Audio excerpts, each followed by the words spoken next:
امام ابو حنیفہ رحمۃ اللہ علیہ، آپ نے بہت نام سنا ہوگا، ہزاروں سلام ہوں ان پر، بہت بڑے محسن امت کے۔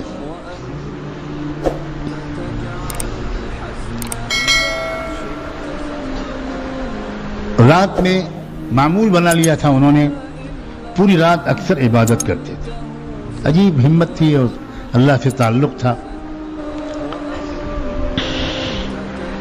اپنے مکان کی چھت پر اکیلے لمبی نمازیں پڑھتے تھے، رو رو کے تلاوت کرتے تھے اور اللہ سے اپنا تعلق بڑھاتے تھے۔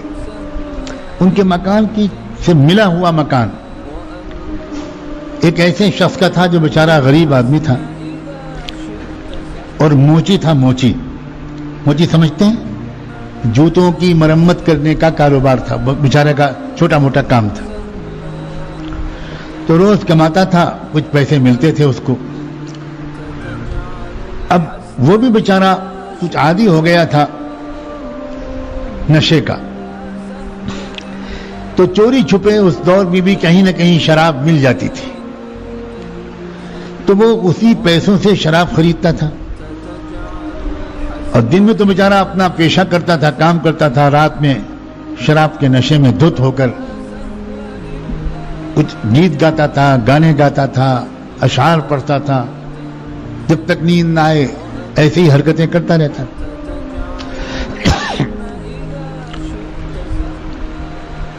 امام صاحب نے بالکل پڑوس میں ہونے کے باوجود کبھی نہیں ٹوکا۔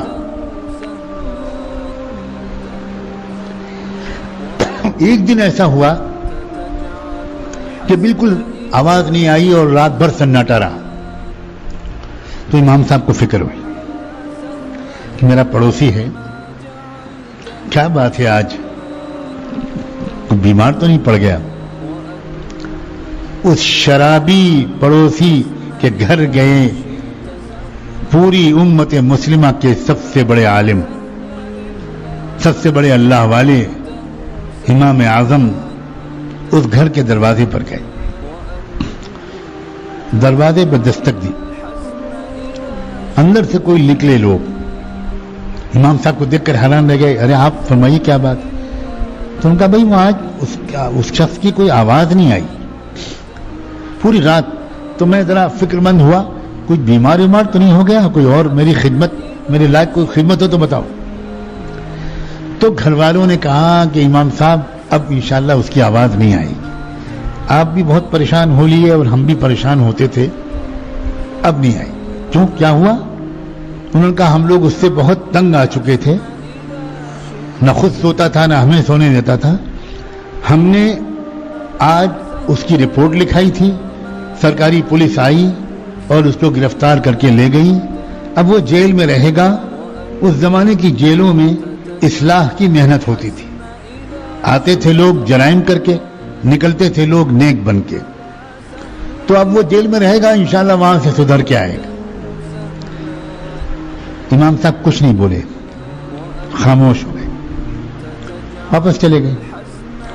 اگلا دن گزرا، امام صاحب کی اپنی علمی مشغولیات، پھر رات آئی۔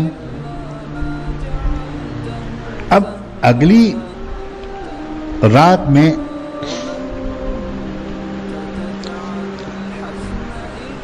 جب دن آیا، نہیں دن ہی میں، پہلی رات گزرنے کے بعد دن میں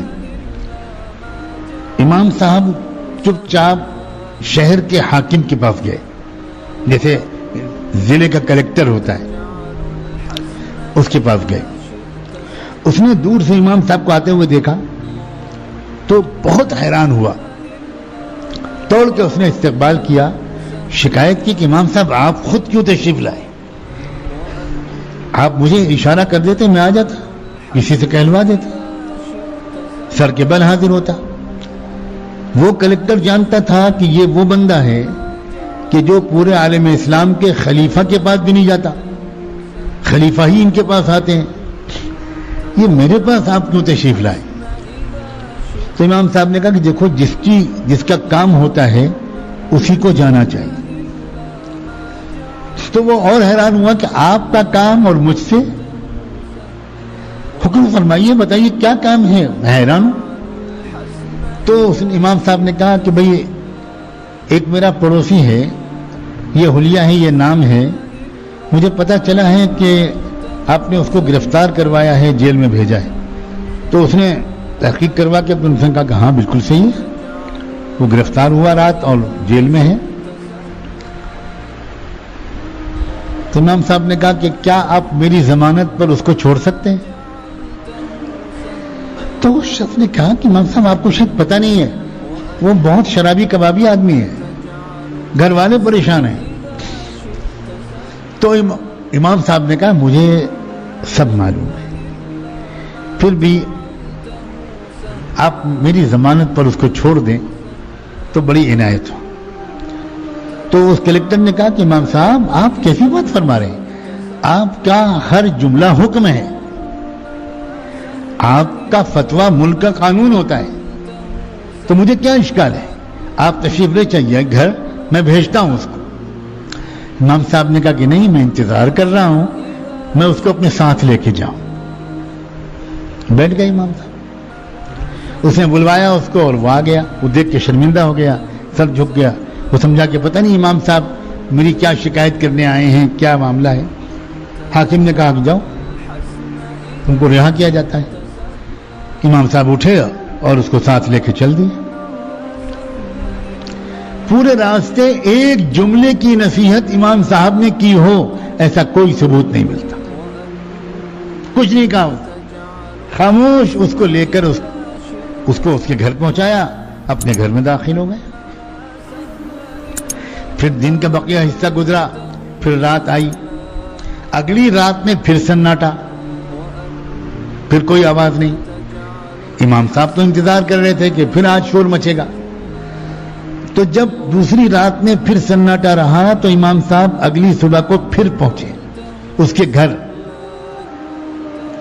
آج جو دستک دی اور اندر سے لوگ نکلے تو امام صاحب نے دیکھا کہ دروازہ کھلا ہوا ہے, باقی لوگ تو سو رہے ہیں, لیکن وہ خدا کا بندہ جا نماز پر کھڑا ہوا رو رہا ہے. امام صاحب انتظار میں رہے. اس نے سلام پھیرا, دوڑ کے آیا. امام صاحب نے کہا میں تمہاری خیریت پوچھنے آیا ہوں, آج بھی کوئی آواز نہیں آئی, مجھے ڈر لگا کہ تمہارے گھر والوں نے تمہارے ساتھ کوئی برا سلوک پھر تو نہیں کر دیا. تو اس نے کہا امام صاحب اللہ اکبر کبیرہ, پوری امت کے امام اعظم کی محبت کے نشے کے بعد اب مجھ کمینے کو شراب کے نشے کی کوئی ضرورت نہیں. آپ نے اپنی محبت کا جو نشہ مجھے پلایا ہے, جس عزت سے آپ نے مجھ جیسے گنہگار کی فکر کی ہے, میں اب تک نشہ کیوں پیتا تھا, میں شراب کیوں پیتا تھا؟